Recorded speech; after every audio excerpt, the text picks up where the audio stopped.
Is Desmond Claude going to be the next Florida Gators transfer portal edition?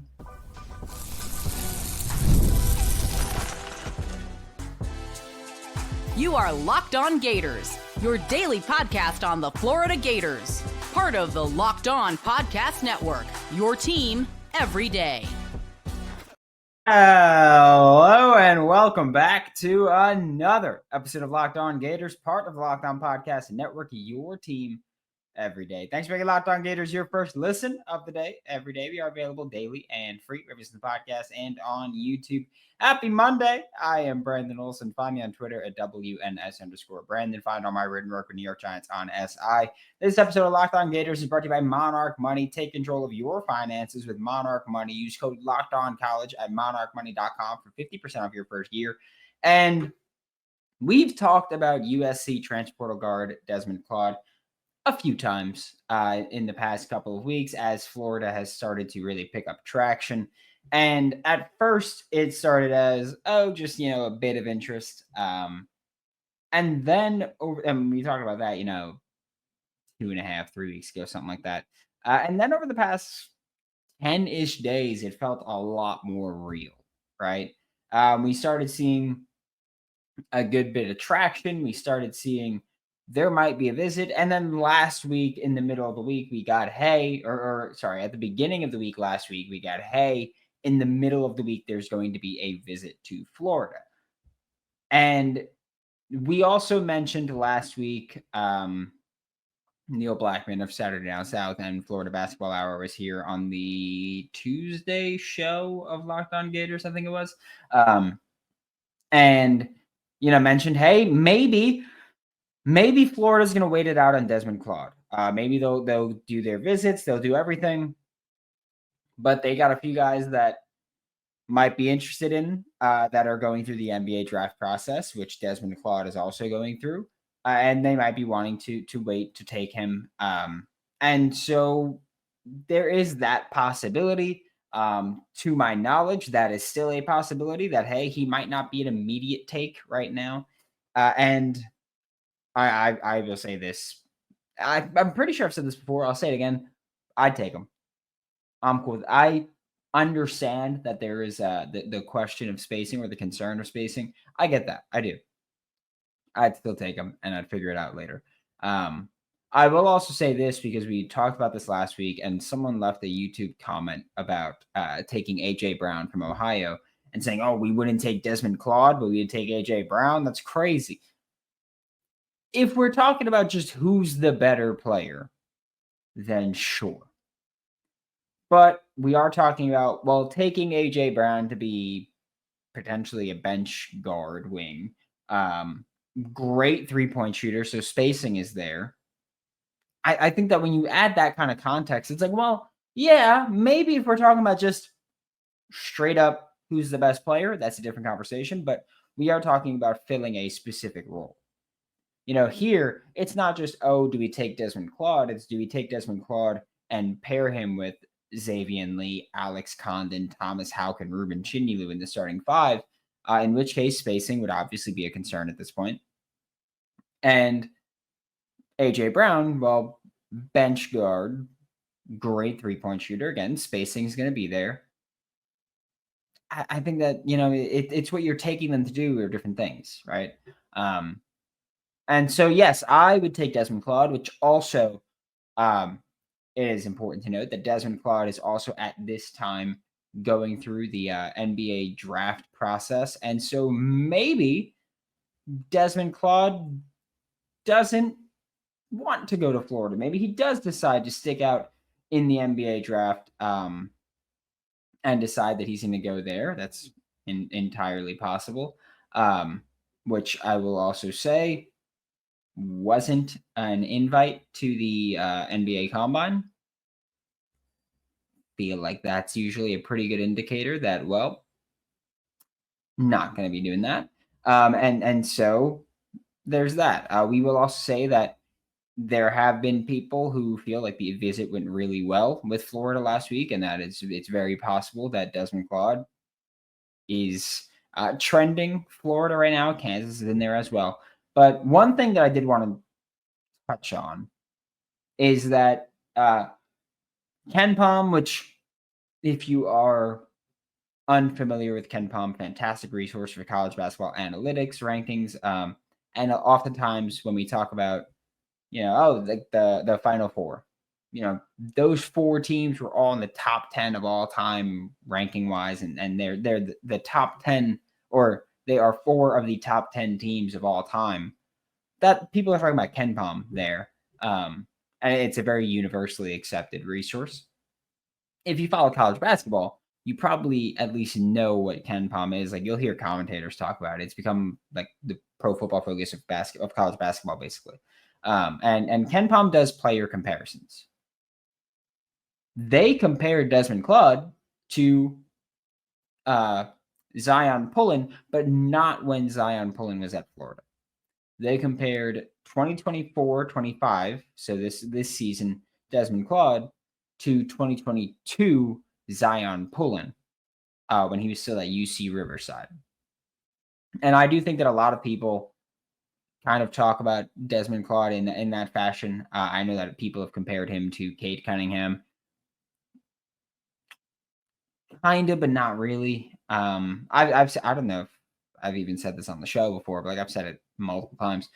Cade Cunningham is my favorite player in the NBA. I'm a Knicks fan, but Cade Cunningham is my favorite player in the NBA. I'm a huge fan of his game at Oklahoma State. And so maybe this is me having Cade bias. I don't think Desmond Claude. I think stylistically similar, but not exactly the same. I don't think that Desmond Claude is as great a creator as Cade, but I think Cade, elite there. That was one of the things I loved about him.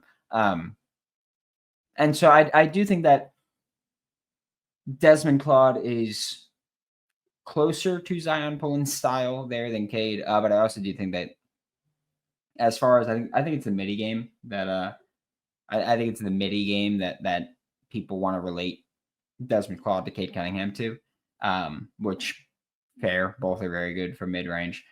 I think that Desmond Claude brings more to the game as a defender than Zion Pullen did. I thought Zion Pullen was not a good defender. So I think that Desmond Claude brings more to the game as a defender than Zion Pullen did. I think he brings more to the game as a rebounder than Zion Pullen did. But I do think that I know he's a worse shooter than Zion Pullen. You can talk about, it's only, I think he had like 2 3-point attempts per game. And you can talk about how, well, he wasn't asked to do it. Okay, well, when he did do it, it wasn't good. Okay. He wasn't an efficient 3-point shooter. I do think he can develop, and I do think that with more volume, that percentage will probably increase a little bit, because I do think that this is also a team that will get him open looks or more consistent open looks, and maybe that plays a part in it. But I don't think he's a great shooter.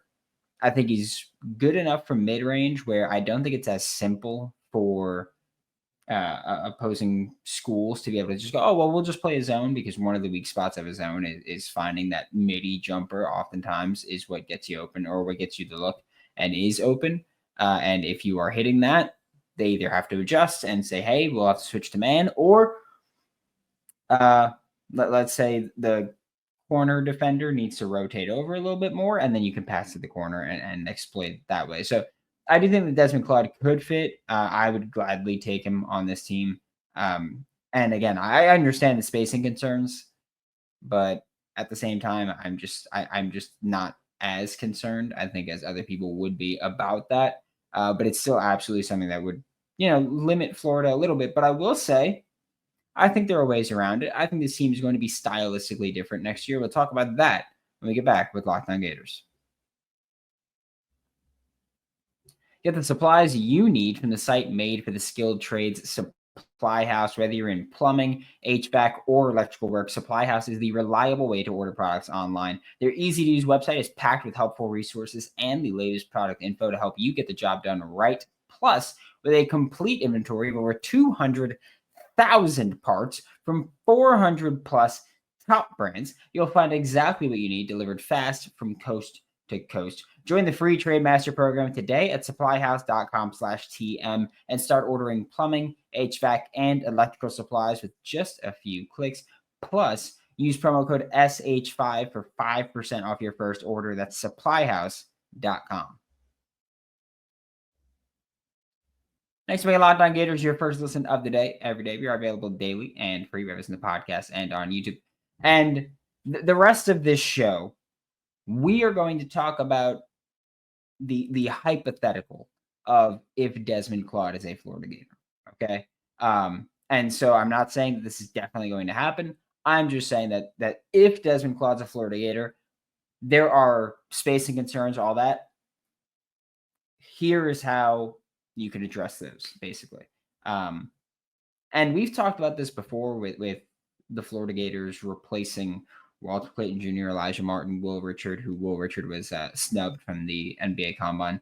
But we've talked about this before with how you replace that production, and you're not going to replace Walter Clayton Jr. with one player. It's not possible. I'm not like it's just a thing you can't do. Okay. And I've said this before. Walter Clayton Jr. was the best guard in the country last year. Xavian Lee, Desmond Claude, they were guards in the country last year. They weren't as good as Walter Clayton Jr. You're not going to replace Walter Clayton Jr.'s anything really with one player. Okay. His production or his intangibles, I'll say. I was going to say leadership, but I do think that it's more than that. So his intangibles, you're not replacing that with one guy. I just don't think it's possible. But you can moneyball this thing, which, again, I'm not saying literally moneyball things. We know how Florida operates is already very analytically sound. But I do think that the birthplace of moneyball was we can't replace Jason Giambi and these players talent-wise.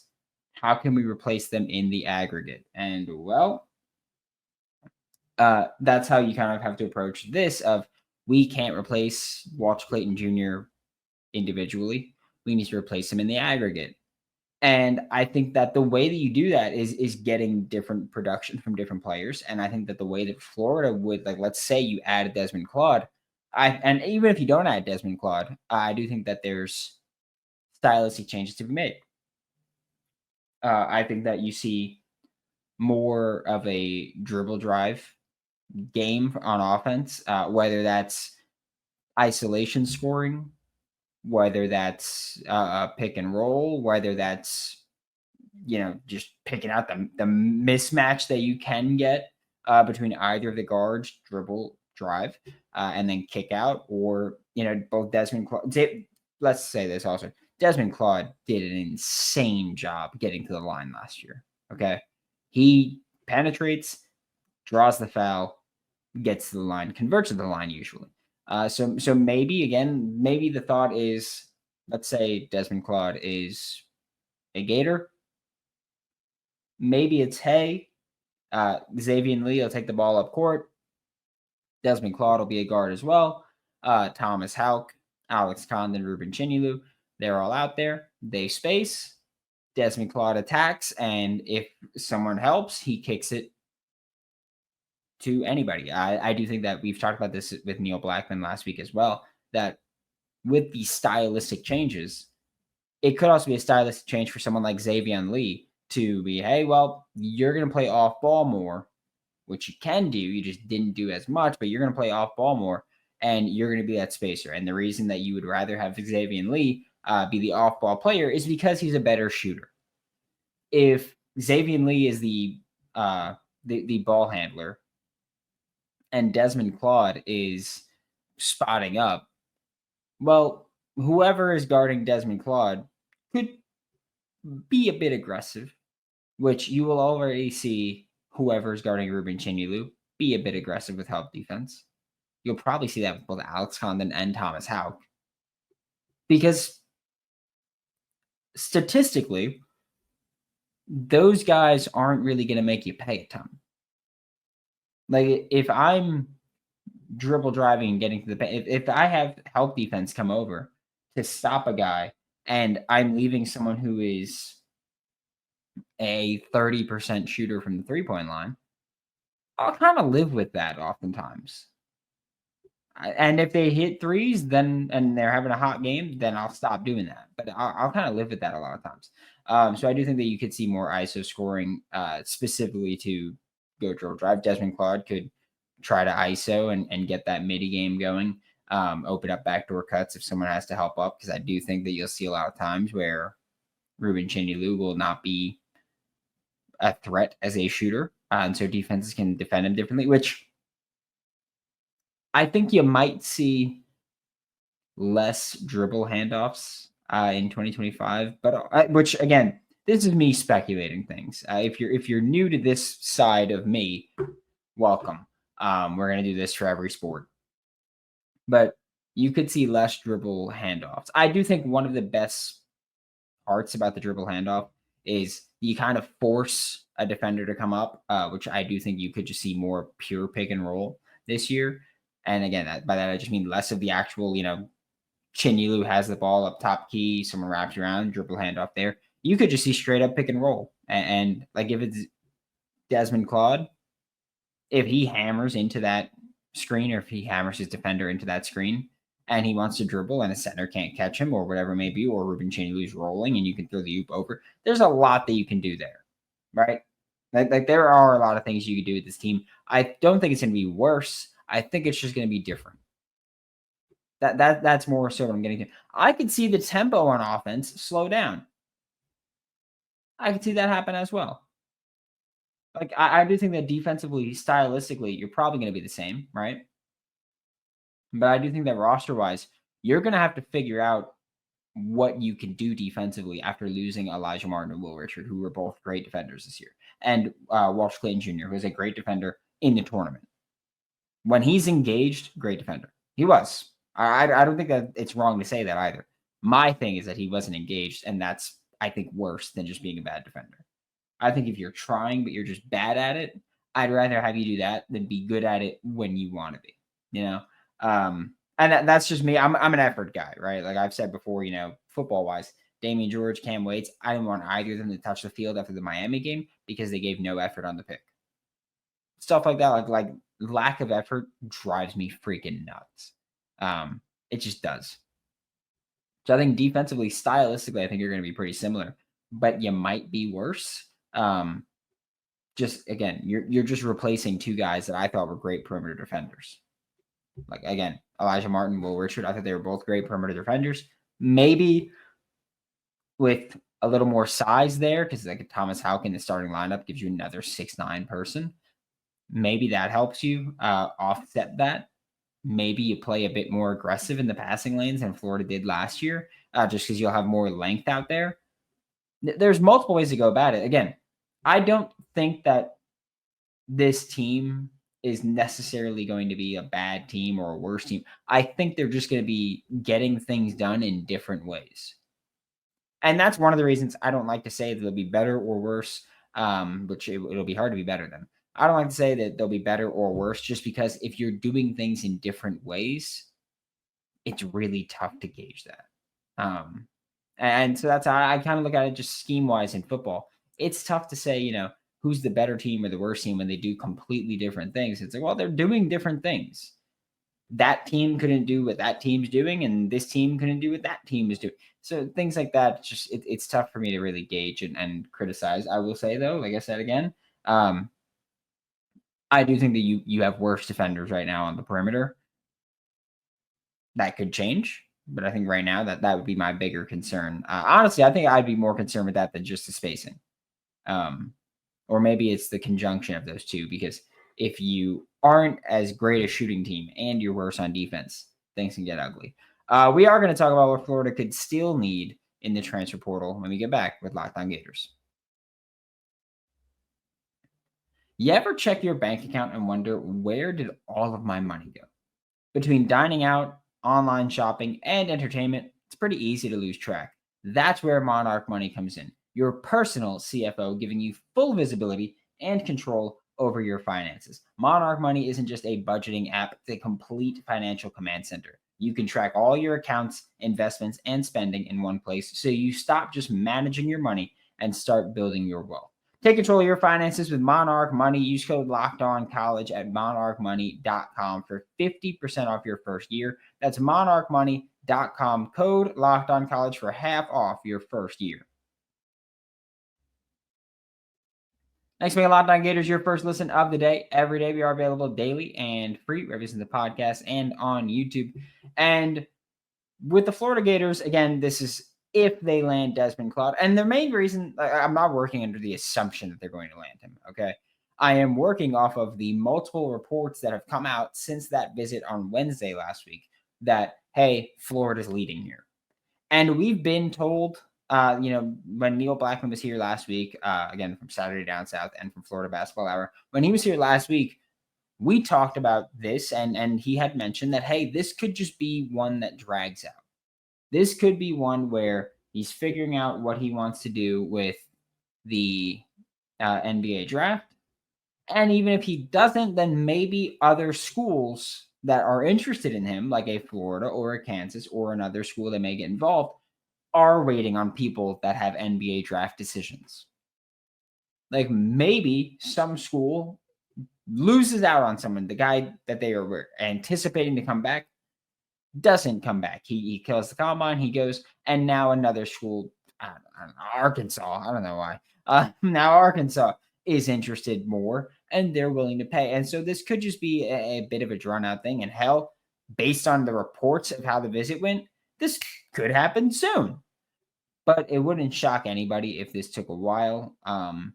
Just because, again, that's just been the reported possibility here, that this could be something that drags out to mid-late May. So it could just be something that drags out.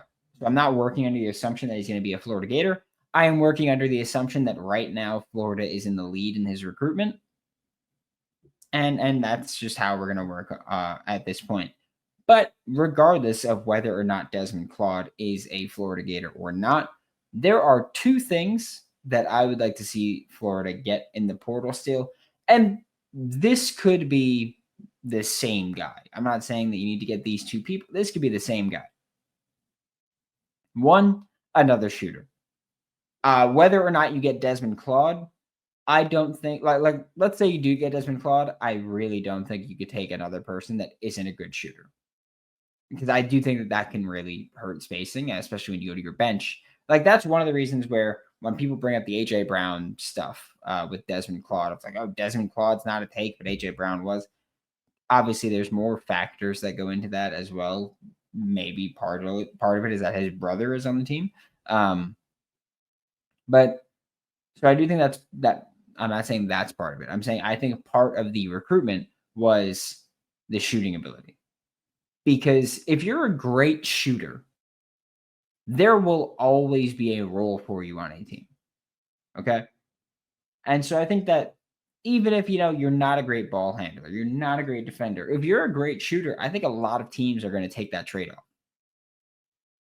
Because the name of the game is scoring more points than your opponent.